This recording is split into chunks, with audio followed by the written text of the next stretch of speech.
अस्सलाम वालेकुम। ये मैनचेस्टर का सिटी सेंटर है जिसे पिकेडिली गार्डन्स कहते हैं। गार्डन्स इसलिए कहते हैं क्योंकि ये जो है यहाँ पे गार्डन है बेसिकली सिटी सेंटर के अंदर। और ये पिकेडिली गार्डन्स का जो है बस स्टैंड भी है और ट्राम ट्राम का स्टॉप भी है। तो ये ट्राम की पटरियाँ जो हैं आप देख सकते हैं। और इस स्टैंड से ऑलमोस्ट पूरे मैनचेस्टर में, मैनचेस्टर के आउटर्स में हर जगह की बस जाती है।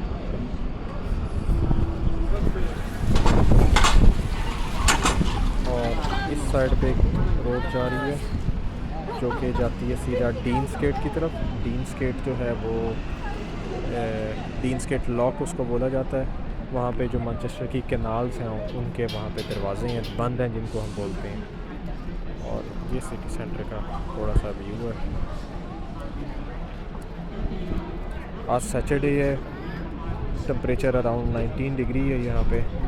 हब्स है थोड़ा थोड़ा, लेकिन हवा चल रही है। लोगों ने जैकेट्स भी पहनी हैं, टी शर्ट्स भी पहनी हुई हैं।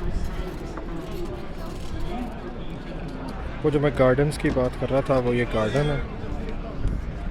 गार्डन में लोग बैठे हैं, धूप सेक रहे हैं, खा पी रहे हैं। और इन्होंने कोई यहाँ पे ब्रिटिश टेक्वांडो का कोई इवेंट भी चल रहा है बच्चों का, कराटे का।